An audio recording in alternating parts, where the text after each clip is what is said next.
Salut, bon allez, on va se préparer un bon poulet rôti. Alors, je ne sais pas du tout en faire, mais j'ai appris et je voulais vous le partager pour ceux qui ne savent pas du tout et qui se disent ouh là là, mais moi je l'achète au supermarché, alors que c'est tellement mieux de le faire soi-même.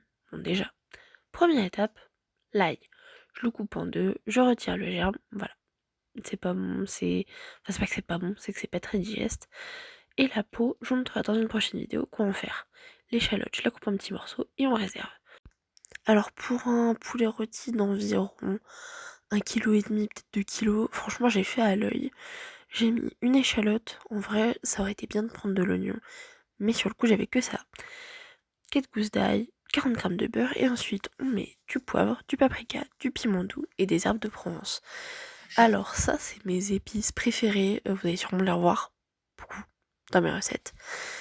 Le beurre, ça c'est ma première erreur, je n'aurais pas dû le faire fondre, j'aurais dû simplement le faire ramollir. Mais bon, voilà, un petit tour au frigo et c'est bon. On mélange du coup échalotes et les assaisonnements. Et voilà. Normalement, je n'aurais pas dû non plus autant ouvrir le poulet, mais bon, foutu pour foutu.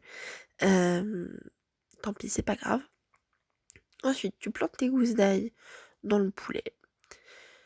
Et moi, j'ai dû avoir une étape supplémentaire, c'est-à-dire essayer de remettre la peau du poulet. Voilà, c'était pas pratique, c'était casse-pied.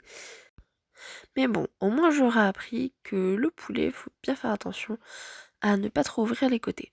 Ensuite, ça part au four à 180 degrés, 25 minutes par demi-kilo à peu près. Moi je l'ai mis, je crois, genre 1 h 30. Ensuite, j'ai fait des petites courgettes en lamelles avec des petites pommes de terre chips. Je vous montrerai dans une autre vidéo comment je les ai fait. Et franchement, c'était hyper bon. Ensuite, on retourne sur le poulet. Le secret, en fait, c'est que le beurre va fondre, clairement. Et après, on fait comme ça, on arrose 2, 3 fois. En fait, plus vous allez l'arroser, plus il aura un bon goût. Et après, pour mieux garder le moelleux, on met une cloche ou du papier alu. Bye!